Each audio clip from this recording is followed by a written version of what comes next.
and welcome to Nana Yoga. My name is Nanako and I'm your yoga teacher for today. So just before we go ahead, don't forget to like and subscribe for weekly videos every Thursday. So today's class is a little bit different. It's a bit more of an explanation for anyone who is already gone to a few yoga lessons and has just sort of got into yoga, or for your complete beginner, if you're a complete beginner. And I wanted to talk about breathing. My last videos have been more about like yoga for snowboarders and skiers, and also a few like strength-based classes and flexibility. But today's class I want to focus on the breath. And I do tend to teach breathing in almost all of my classes just to begin. And why is breathing so important? So if you go to a yoga class, you would have noticed that the teacher keeps banging on about your awareness and centering yourself and come back to the breath. And you might find it really frustrating, especially if you're in like a power yoga class or in a vinyasa flow class.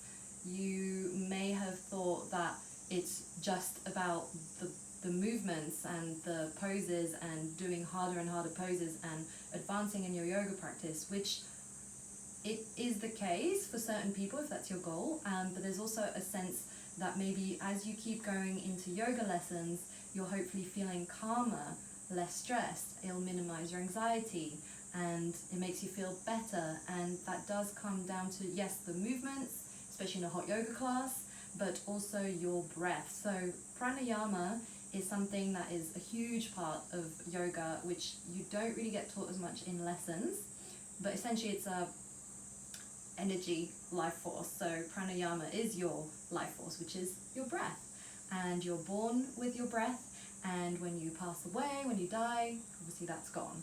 So your most important thing that you have that you can control, maybe not your flexibility, your strength, or your mood, or the environment, but the breath. So what we'll go do today, just to show you, I'll do Ujjayi breath, which is kind of the Darth Vader sort of sounding breath, and all waves, if you want to feel more poetic, and we'll go through how to move in a yoga class.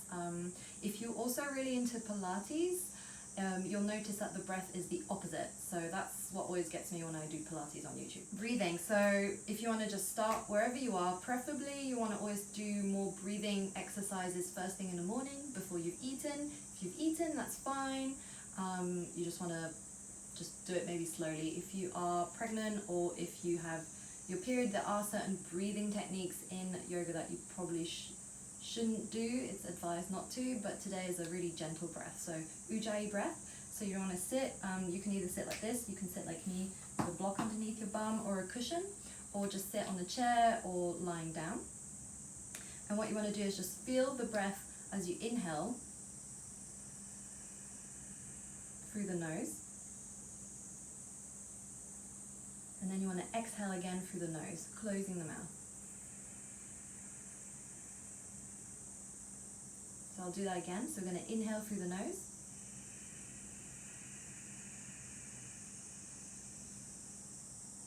and then exhale through the nose again.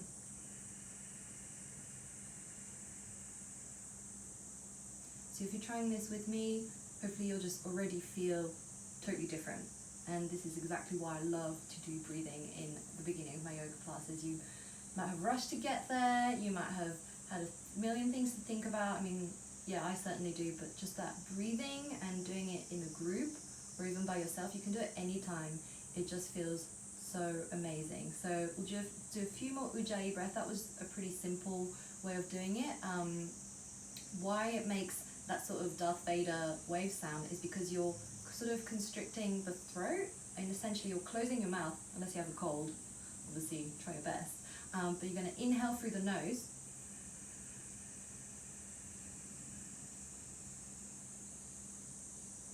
and you're keeping that mouth closed, and then as you exhale, you're going to exhale through the nostrils again and closing the mouth.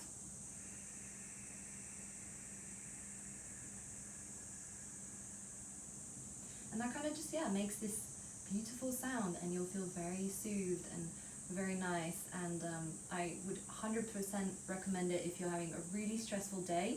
You might think that to get more energy, you need to do something really difficult and work out and sweat, but actually I find that if I sit still and I focus focus on the breath, even for like 2 minutes, 1 minute or 10 breaths, you'll feel really, really good, really relaxed and really calm down.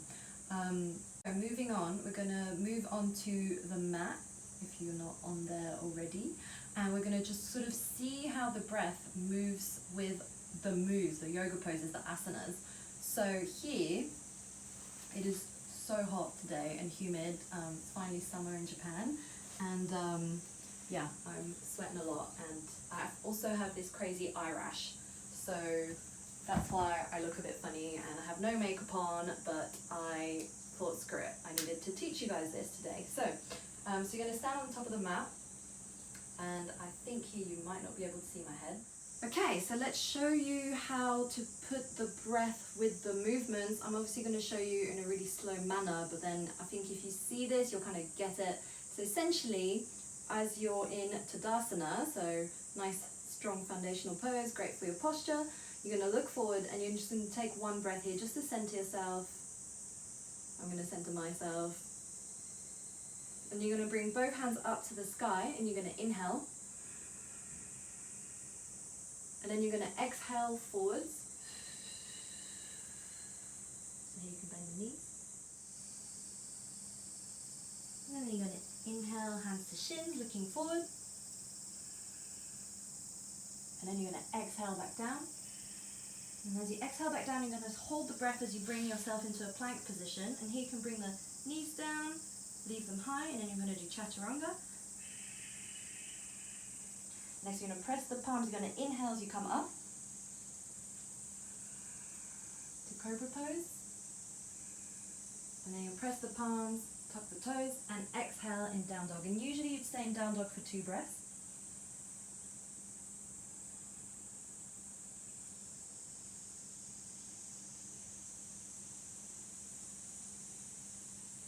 And then you stay here and you inhale. And as you exhale, you can bring both feet towards your hands to the front of the mat. And next you're going to inhale, hands to shins, looking forward. And then you're going to exhale back down. And then inhaling, coming back up. Hands together. And then as you exhale, you're going to bring your hands back down to the side.